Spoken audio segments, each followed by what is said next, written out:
I want to start at life as a working mom. I know that I didn't throw that in the first batch of questions that I sent to you, but this is probably the thing that I'm most curious about. And then, of course, we can dive into your real profession, right? I do think our real professions are being a mother, but we can dive into your Pinteresting and SEO side of things. But you're a working mom.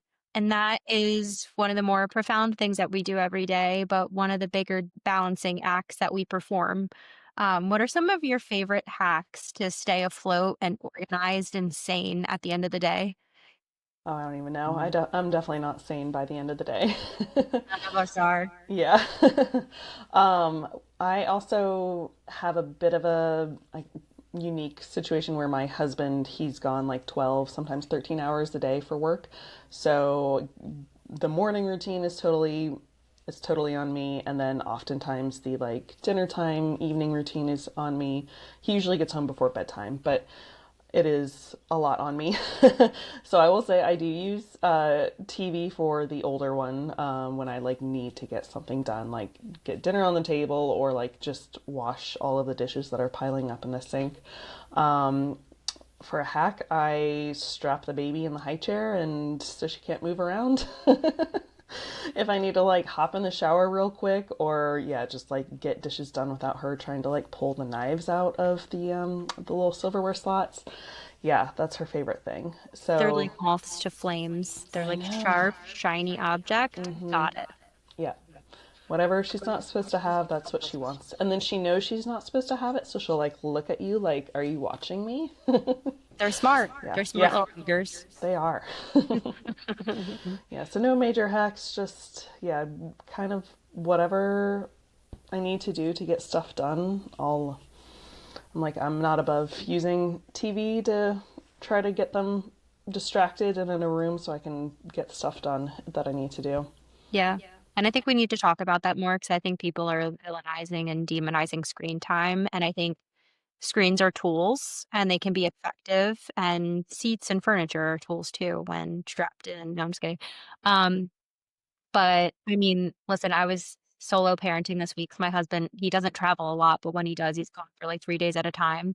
So I had to get dinner on the stove. And what did I do? I turned on Thomas the Train. My kid is obsessed with Thomas. I am a big fan of using the tools and resources around you when you need to. We're not putting our kid in front of the TV all day long, right? I think we need to give ourselves permission, especially working mothers permission to do whatever they need to in the moment, no matter what that looks like, with zero judgment, because you're just trying to survive, Yeah. right? Yeah. And I'm definitely a better mom when I can like get dinner done or load the dishes or switch the laundry without like trying to, I don't know, get my children out of the way or if they're like underfoot, and I just feel a lot better and am not like short tempered The if I can gentle actually parenting focus. gets really hard It when is so hard. And I'm like, I know you want to help, but like this is taking 10 times longer. I know you're like saying in your head every profanity, like move out of the way instead of like, oh, honey, yeah, push the button. Okay, all done, move away. I know it's definitely not for the weak, and it's definitely a discipline and work of art. I really appreciated your email signature that you had. Hold on. Do you remember what you were I talking think about? it's about I I'm a work at work. home with a baby. I appreciate your patience if I need some extra time to reply to your email. I read that and I was like, oh, everybody should have that in email. I almost took it and put it in mine. Yeah, and in my like whenever someone schedules a call with me, I always have information in the like call reminders like I have children at home, so you might hear them in the background. Just to warn anyone. I mean, listen, I think a lot of people are human, and I think you work with a lot of working mothers and families who just get it, and I think that's a gift in itself. I take a lot of phone calls with my clients, and you'll hear Teddy chirp, my son chirping in the background. Mama, he's got this like French accent. I don't know where it came from. Mama, mama. Yeah, a little flexibility because you're just out here trying to show up, and I think anything you need to do to show up is like totally good and more importantly respected. So. Proud of you, in case anybody told you. Wow. Can you walk us through your journey from earning a master's in medieval history? I saw it's like, huh? To becoming a self-taught SEO and Pinterest expert. How does that even So it's funny because it happened at the same time. I was working like this boring corporate email marketing editing job. And I wanted to go to grad school to study history, specifically the Viking Age. So I also wanted a flexible schedule so I could do that and like really focus and not, take 10 years to get my graduate degree when I could just do it in two. So I really wanted to quit my job and then wanted to have the flexible schedule for grad school. So I started freelancing and was doing all kinds of like content writing. I was doing like graphic design for an opera company and kind of just standard freelancer, taking on whatever jobs that were available, pretty much. And I had learned SEO and other social media marketing for a travel photography website that I had launched, I think, 2 years before that. So when I was writing the content for these small businesses, I was already optimizing it for SEO purposes, and then realized that they didn't know what I was doing or like why I was optimizing their content, why they were, getting more traffic from Google all of a sudden. So that's when I started to focus more on kind of like the educational side of SEO, and then also optimizing their sites as a whole, so that way it wasn't just their content that was ranking well, but all of their services pages, their homepage and everything. And then I dropped social media mostly because I realized I really didn't like Facebook and Instagram. But I really like Pinterest because it is also a search engine, and allowed me to be, a little bit more creative than just focusing on SEO, because I can do some design work with pins and things like that. So I was doing this while I was in grad school, and at the end of, or a year and a half into grad school, when you have to like start applying for PhD programs, I had to figure out if I wanted to keep going and get my PhD, or if I really wanted to go in all in on my business and really, focus on that. So ultimately, I chose my business. Yes, no regrets. I definitely appreciate going to grad school and doing everything. But there was a lot of theory that I didn't like, and I'm like, I just really like learning the history, and I don't want to like theorize about different things. sure? So I didn't want that to be the focus of any PhD programs that I went to. And also with my husband's job, we were kind of really tied to this area. So if I really wanted to focus on the Viking Age, I needed to go to like Yale or schools in Iceland or something like that, which just wasn't really something that I could do at the time. So that was also kind of a factor in the decision.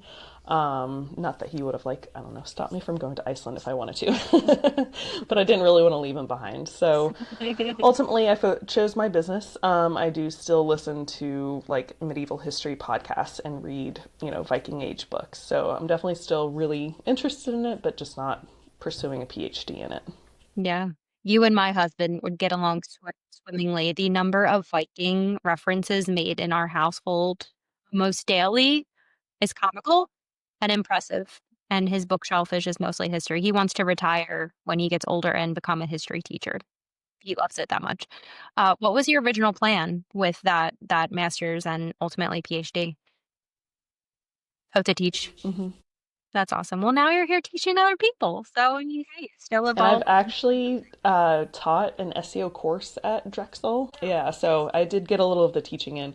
Decided I didn't love that so much. It was also like during the pandemic and everything was virtual, so it was kind of like just a weird time anyway. But yeah, so no regrets for leaving the PhD program behind.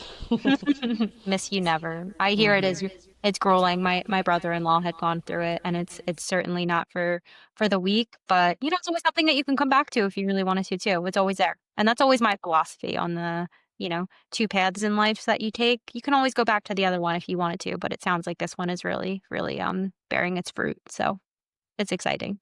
Who is your typical client and what does your process look like? Yeah, so I work with small businesses, mostly women owned, but I do work with some businesses out of like small teams with a mix of men and women, mostly in the creative or holistic industry. So I work with like a lot of interior designers, photographers, coaches, and then like therapists, midwives, doulas. So kind of a little mix. I didn't want to just focus on one industry because I do like working with these different industries. So I do offer both SEO and Pinterest services. Some clients like to do both at the same time. Some just pick one or the other. So no client is like required to focus on both if they don't want to. The process kind of depends on what the client needs. Pinterest is a little bit more straightforward because a lot of them just want Pinterest management where they totally hand off their account for me to manage each month. I create all the pins, do all the strategy, do all the keyword research, all the SEO pieces with Pinterest, set up any boards if needed. And then the SEO side is a little bit different just because everyone's websites can be totally different sizes or have different needs or be in more competitive or less competitive industries. So it kind of depends on what they need. So I kind of go through the process of like understanding what their website needs, where they're currently ranking on Google, if at all. Some people aren't, and then coming up with a customized strategy for what they need from there. I know some people, it's surprising. They're like, "What is Google? Oh, I should be on Google." Or some people, I see this sometimes when they like work with a friend to design a website for them who doesn't really have design expertise, and then there might be technical issues that's actually preventing Google from being able to even look at the website, and they don't know that. So they are totally blocked from Google, and they had no idea why they weren't showing up on Google. Yeah, it's bonkers. Some of the mistakes that you can make, especially if you hire somebody who is inexperienced or isn't well versed in the space. I did that with my previous company, and we had hired someone who was specializing in social media and branding and design, and they were definitely a little green and good at what they did, not discounting that. However, we got set up on, it wasn't Shopify. What's the other one? Squarespace? I think it's Mm-hmm. Squarespace. And it wasn't optimized for a real estate team and company, and it definitely had glitches and um, user issues, and it didn't plug into our MLS database, and just things that we needed for people to go on and search for homes. And for us, that would be our conversion, right? As people clicking around looking at property. So it didn't do the thing that we needed to do. Um, but it did do the other things. It provided information and, our guides and our workshops and our calendar of events and just other FAQs. But it didn't do the one thing that we needed, and that was homes. And we were like, oops, we just spent all of this money and invested all this time, and it doesn't do the one thing that we needed. So ended up, changing platforms. But that's one big mistake that you can certainly make if you don't do your due diligence or partner with someone who really understands your product or service. Mm-hmm. Yeah, and I actually just worked with someone to do some design work on my website because I had never hired a designer before in 8.5 years of having my business because it's something I'm familiar with. So I'm like, yeah, I can do it myself, but it was kind of wasn't the best design. And the designer did great work with the design piece, but yeah, she had a lot of things where she like changed the names of pages and that actually broke links or like links weren't linked properly within pages. So because this is what I do all the time for clients, I like knew all the places where to check for things so they wouldn't be broken or so pages wouldn't be blocked from Google. So I knew how to fix them. But yeah, anyone who doesn't have this expertise and is just kind of like, yeah, this designer knows what they're doing. You have no way of knowing that things can be broken or they're not like connected the way that they're supposed to be, and it can be really stressful and a lot of money. Yeah. 100%. And Mm-hmm. yeah, not only the time invested, but also the time and, potential client or Mm-hmm. sale loss. Not that it's always about that, but it's always about, presence. That's what SEO Yeah. is optimizing for. And it often isn't just one person's responsibility to do it all too. I think that's, something that two people, the owner and the specialist or expert should do and collaborate on. Is there anyone who I think everybody can benefit from SEO? Because especially if you're looking for that internet presence, you want to optimize. That's the goal. I personally have always shied away from Pinterest, and I'm sure, and I would love to hear your thoughts on it, but I'm sure you would add realtors should be on Pinterest. Is there anyone who doesn't belong on Pinterest? I would say if you don't have any sort of content that you can put up on Pinterest, because it's not just like pinning your homepage a million times, you do need to have other types of content that you can put on Pinterest. That's when I typically wouldn't recommend it, or like if you are like a laundromat. Like you just have one thing, you don't need to have content, you don't need to be like doing a ton of marketing. That's when I wouldn't really recommend Pinterest. I am actually surprised on the types of businesses that do well on Pinterest. Someone once asked me for their client who specializes in creating and designing luxury yachts. And I was like, oh, I don't think that would be a big market on Pinterest, but I was surprised that there are tons of searches for like luxury products, including like yachts and I don't know, other design elements you need in yachts. I don't really know much about yachts, but I did some like preliminary keyword research for them and was like, I was actually surprised how many, different types of searches there are for this. And one of my like best performing clients was they had this like training program for people who were trying to swim in the Olympics. And I'm like, that is so niche. But they performed so well, and it actually helped them that they were so niche that they really didn't have much competition. But people really were searching for like these swimming topics on Pinterest.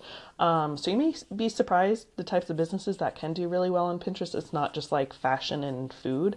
If you have a really niche business, you might actually outperform people who have a more like saturated industry or something like that. But for real estate, I don't know that I would have recommended it like a couple years ago, but now that video pins are performing really well on Pinterest, I would definitely recommend real estate agents being on there because video pins can get more traction more quickly than like your standard pins because anything you put on Pinterest, it might take, a couple weeks to a couple months to really gain traction. But videos, they tend to get more views more quickly. So if you, have something like houses that you're showing and like, this house might be sold in like 2 months, so you don't really want to just put static pins on it because then once it starts ranking, this house might be gone. But if you have video content that you can use on Pinterest and get more traction more quickly, get more views, that could actually be a really good strategy for something like real estate agents. Okay. Yeah, that's super interesting because I always overthink Pinterest. And that makes sense about the video versus static content because I am a big user of Instagram, as I'm sure you've seen, and I see that you are too. And reels take off more than, the static posts, although I'm starting to see like the carousels and like the text content really come back and perform better. I study that pretty closely. But yeah, I think my misconception with Pinterest is, and correct me if I'm misunderstanding, but you're recommending putting a video up of maybe a home for sale and a video people are engaging with that. What I typically think Pinterest is for visual aesthetic and possibly education. And while we have so much information and education to share, I never think of it as a tool and place that I want to spend time in because of the labor that's involved. I'm like just another platform and piece of content that we need to create, but we can, if I'm understanding correctly, take one of our, 'cause we do professional videos for all of our listings, perhaps just start a professional page and post our videos up there that maybe we're already posting to Instagram. Is that what you're saying? Yeah, yeah. So the great thing about Pinterest is you can repurpose like Instagram Reels, YouTube Shorts, kind of like whatever video content you already have. You don't have to create everything from scratch. And if you have anything like blog post content or podcast episodes, if you put that content on your website and then you can create pins that link back to it. And I know this sounds like a lot of work, but like honestly, if you just have like 2 hours a month to be spending on Pinterest, you can get everything scheduled out. Videos, that might be something you need to do a little bit more like frequently as you have them, because I'm sure you're not like just scheduling out a bunch of videos of houses for a month. Yeah. But you can kind of do it like as you're doing it on Instagram already, just go over to Pinterest and create or add the video right there. But everything else you can kind of like schedule ahead of time so you don't need to be physically active on Pinterest every single day. You can kind of like have it running in the background and just spend a couple hours a month, adding new pins and adding new links to it. So this is a reason why I love it more than like Instagram, where like you have to show up on Instagram stories every day and then you have to create new content and, do all these things, where Pinterest can kind of just be like working for you with content that you're already creating for your website or your podcast or for Instagram.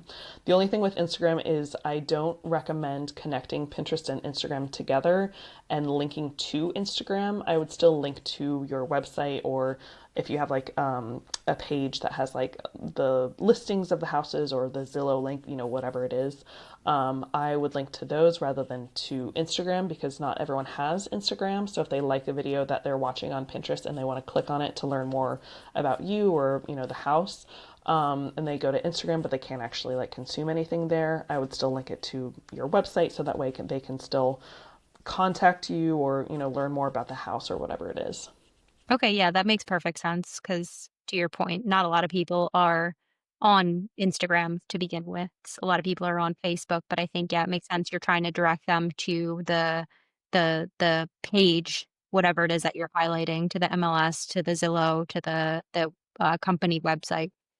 Uh, do you do both, or are you more, I'm going to set you up, set your page up, show you how to use it, and set you up for success? Or do you set people up and do some management and do some of the publishing for clients?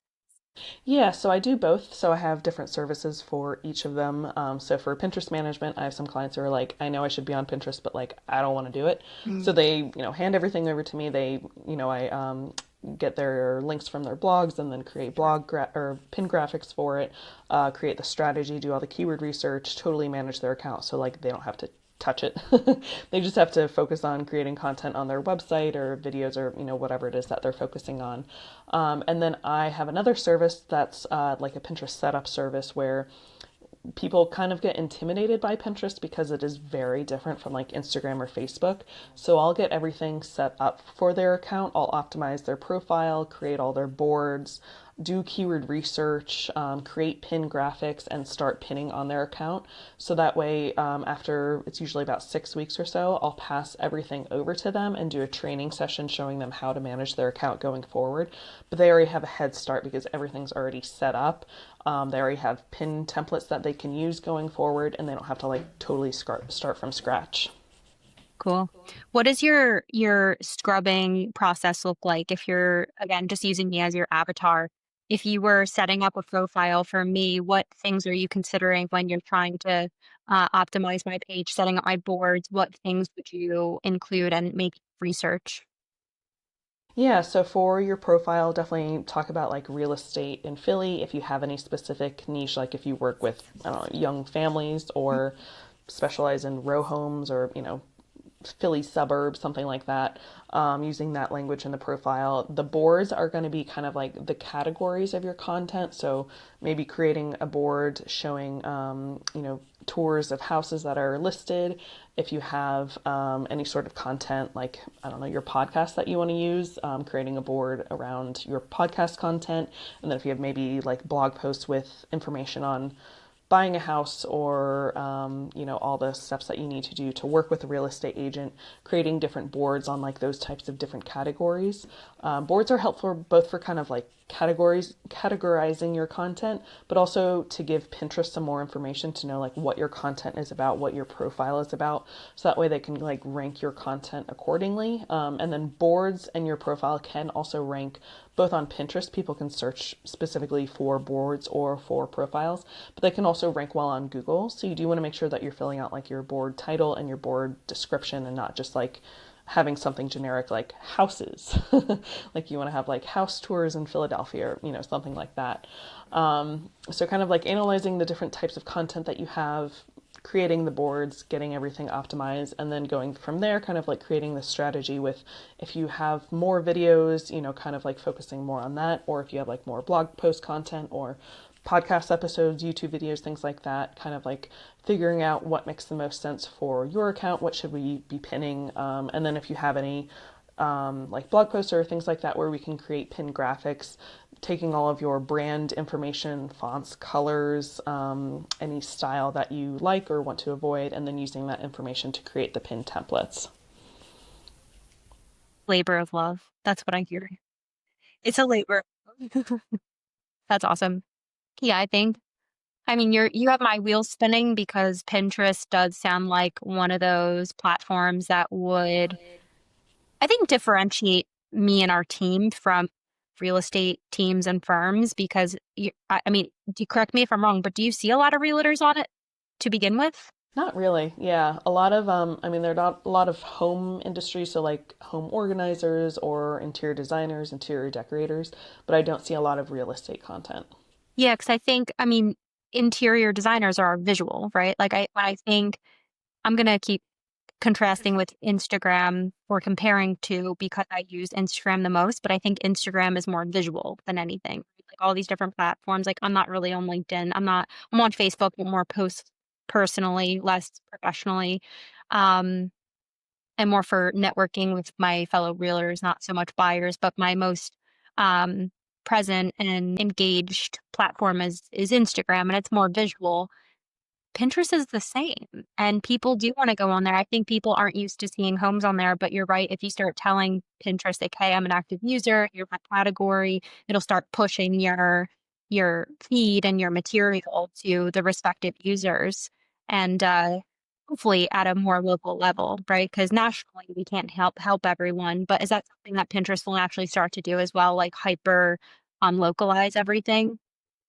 It's a little tricky with Pinterest because it depends on like what the user has searched. So it's not Okay, like if I search for like real estate agent near me, Google's going to show me a lot of local Philadelphia real estate agents. sure. If I go to Pinterest, people typically aren't searching like something near me. Find They me. have yeah, they have to like specifically type in the location. So like real estate agent in Philadelphia.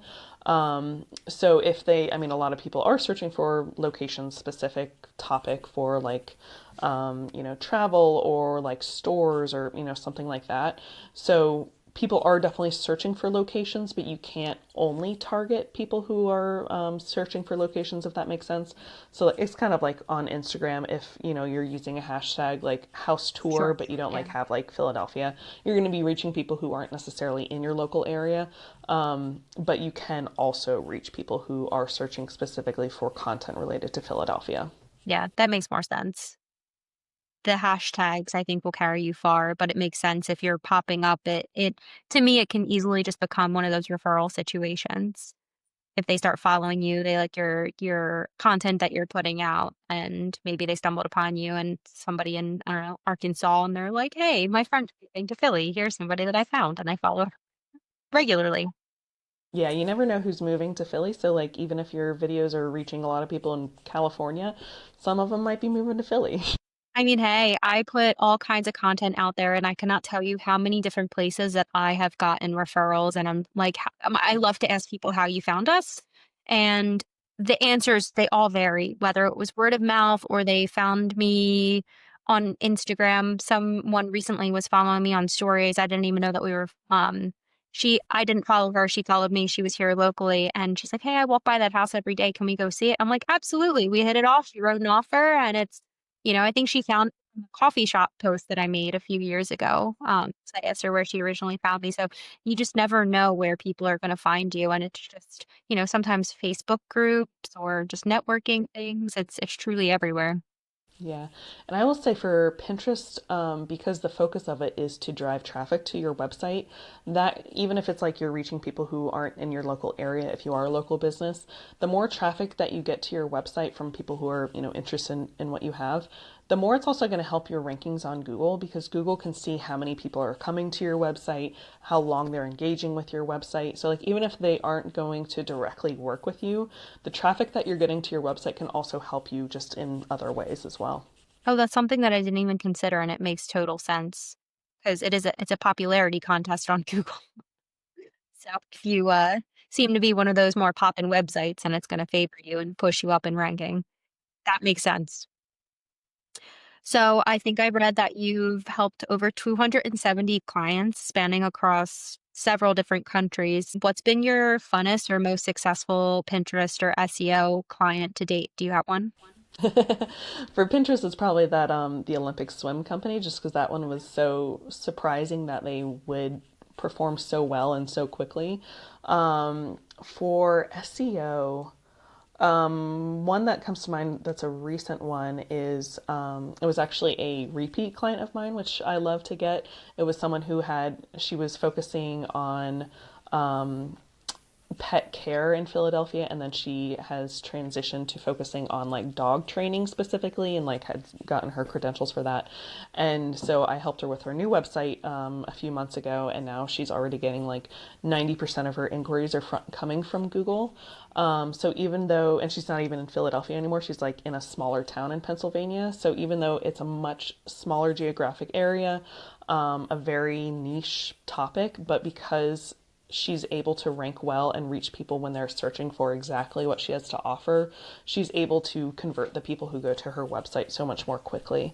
So that one has definitely been a one that has, it wasn't surprising, but just made me happy that she was able to rank so well on Google so quickly and already get like a lot of conversions from her website. Yeah, I bet it's massively rewarding when you help a client lay the foundation and do the work and give them all the tools and resources, and then you see success. There's few things better and more rewarding in the world than that. I don't mean to make you share your secret sauce, but what were some that really helped drive that kind of outcome? Honestly, a lot with SEO is super easy, simple things. It's just like making sure that you're targeting some good keywords. You're using them on your site. This is something I see a lot with my clients. They come to me, they're like, hey, I want to, target interior designer in Philadelphia. And I'm like, you don't even use the word interior designer on your homepage. Like, so it's honestly a lot of like simple fixes like that, or even just like saying your location near the top of the page, because Google will read from top to bottom just like a human would. Okay. So you need to have the most important information, if your location is important, making sure that's at the top of the page, both for Google to know, where you're located and what you should be ranking for, but also anyone who finds your website, if they do want to make sure that you serve their, area. So like if you're in Philadelphia, but also serve like South Jersey, but you don't actually say that, and someone from South Jersey goes to your website, they might like leave quickly because they just see like Philadelphia and they're like, oh, I don't think they, serve my area. So you do want to make sure you're really clear on, where you're located or the locations that you serve and exactly what you offer. Because I know a lot of people try to like kind of have more poetic language. Like for photographers, I see a lot of times like, I capture your big day, but Google doesn't know what that means, and like that can also confuse potential clients too, because that could mean a lot of different things. So you want to be like, hey, I'm a wedding photographer in Philadelphia, who can capture your big day. Like you can still use the like poetic language, but you do really want to get clear and straight to the point, both for Google and then also for potential clients. Yeah, simplify, simplify.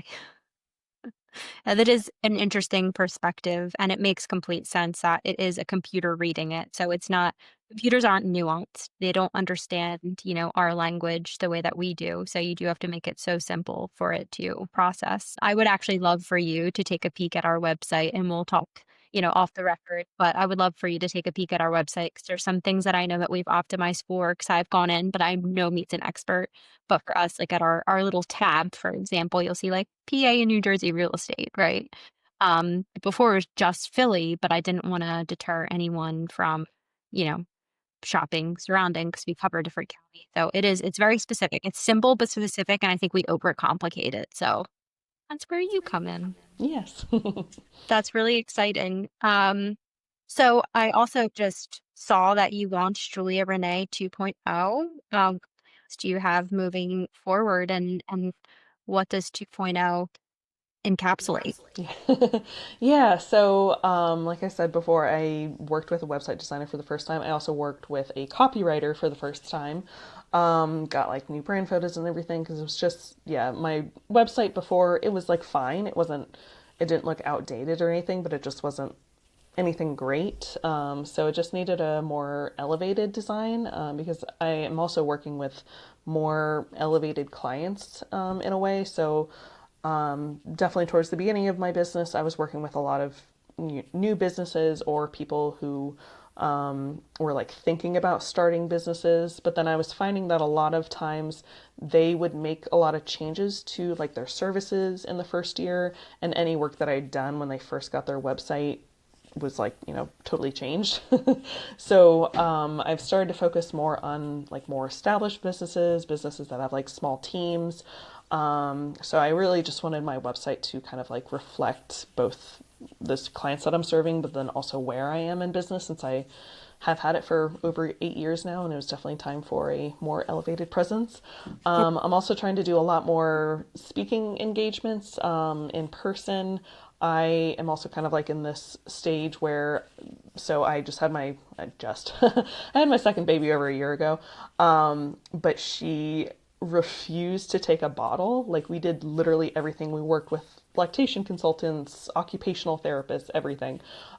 Just flat out refused. So I like physically couldn't leave her for more than like an hour at a time. So I was really limited on, yeah, any like networking events that I could go to. I will say she came with me to two conferences and like lots of networking events. So like I didn't let it totally stop me, but it was definitely a lot harder to do anything with a baby in tow. So now that like she's able to eat solid foods and everything, I am trying to get out there more in person to be able to kind of like make up for networking events that I wasn't able to go to, and then also just do a lot more speaking because I do really like the educational side of SEO and Pinterest. So I do want to do more like workshops and speaking at like conferences or speaking to local associations or things like that. That's awesome. And yeah, it's a business glow up, right? I think we graduate, we have our evolution. As I mentioned my previous team, and now we're here, and you just keep evolving, and that's what it's about. And also you're working on who is my client, and when you start to really hit your stride, you kind of realign your brand with who you're working with actively and attracting. So that's awesome. But also the evolution of motherhood and like working motherhood. I could spend this entire podcast just talking to that alone, along with its complications, right? You don't expect, you're like, oh, no problem. I'll breastfeed and I'll pump and my baby will take a bottle. And then the universe is like, nah, or the baby like, no thanks.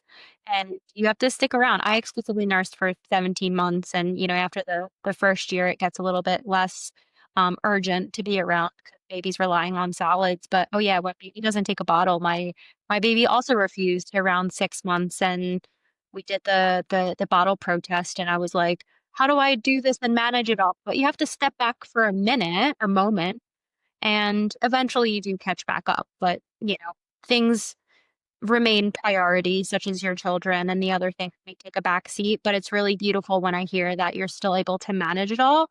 And I know how hard that is. So, again, hats off to you for handling it with grace nonetheless. I always say that we're like little swans. We look all elegant on the top of the surface of the water, but our feet are like this underneath. Yeah, that's again working motherhood in a nutshell. Yeah, that's exciting. And have you launched officially? Yeah, so I just launched it I think like 2 weeks ago. So yeah, the any of the copy or design that you see on my website is totally new. I can't wait to check it out. And before we go, you have another business that I found, and that's homegrown reach for farmers and gardeners. Can you tell me more about that and what unique strategies do you apply to such niche industries, which you've already mentioned that niche is your favorite, but I'd love to hear what you do for your own brands. hmm Yeah, so I launched Homegrown Reach a little over 2 years ago, I think. And so one thing that just for my personal life that I love is like going to farms or getting like fresh produce at farmers markets. I have a garden that I'm kind of obsessed with. It's nothing special, but it's just like one thing that I've always been really interested in. And when you live in Philly, and I've lived in Philly for 10 years now, and I think I've moved five or six times, which is like excessive. But You're every in my time, company. I'm up there yeah, with I'm like, I'm done. But anytime you like move in Philly, like a mile away, it's a totally different neighborhood, atmosphere, everything. So I would have to like find the nearest farmer's market and find the, local compost company that can, come to our area, things like that. So when I was kind of like, when we kept moving and I kept having to refine things, I was kind of realizing that it was really hard to find some of these businesses because they weren't focusing on Google and SEO. I was having to like hunt them down in Facebook groups. So I saw that there was kind of a need for it, and then I did start to get some inquiries from people who were being referred to me. One was like a Christmas tree farm, and I think one was a landscaping company. And I really want to work with them, but my website like doesn't really speak to that type of business and kind of like what they need, because those businesses are very seasonal. So they have kind of like different needs. They have different times of the year where they're even able to like focus on their website. So then I kind of decided to launch a totally separate business. So I have Homegrown Reach for SEO services for like small farms, farmers markets, gardening consultants, kind of people in the agricultural, horticultural world. And just so I can kind of like speak to them directly on that website and kind of like give them the types of services that they need. And I do have a separate Instagram account for that too. Also because I just really like following like farmers and like connecting with them. So that is kind of like why I have two separate businesses when they both focus on SEO. No, but that's awesome. I mean, sometimes you do need two brand identities if you're working with two different types of clients. I mean, it's brilliant. It makes sense. There was another question that I had, and now it's totally escaped me. Oh, that was what I wanted to ask. How do you manage it all? Do you have a team? Do you have anybody in ops helping you? Any support on marketing, the back end? Tell me more about you and your team and how you run things. Yeah, so I have two very part-time contractors, one for SEO projects, one for Pinterest. Um, I don't even know if they work 10 hours a week. So definitely not a large team. I think like, yeah, I do all of the marketing. So don't really get much help with like the marketing side of things. But they kind of just help with the client side with SEO or Pinterest projects. But I was totally solo until I was getting ready for my first maternity leave, and I had some clients who like kind of needed some help, especially for Pinterest management, while I was out, so I didn't want to like just leave them high and dry. So that's when I kind of like started to bring on some contractors, and it's definitely helped with the second maternity leave, and then also not being able to work as much when I first came back after that maternity leave. So it's definitely been a big help having some people helping. I don't think I ever want to have like a huge team or employees or anything like that, but kind of just having some part-time help is definitely helpful for the business. Yeah. And I love that you admit that because I think in this world of hustle, I think you and I are the same generation. We're in the generation of hustle culture and everything is bigger, more, grander. And I think I'm recovering from that and leaner and smaller is okay. And I think admitting that is awesome because again, you find your tribe, but also it keeps things simple, and I think it keeps it fun, and when it's not fun, you stop, reevaluate, but it doesn't have to be big team, employees, like, you learn your strengths and your weaknesses as a business owner, and, maybe people and team isn't one of them, or you just don't want it, right? And that's okay to admit.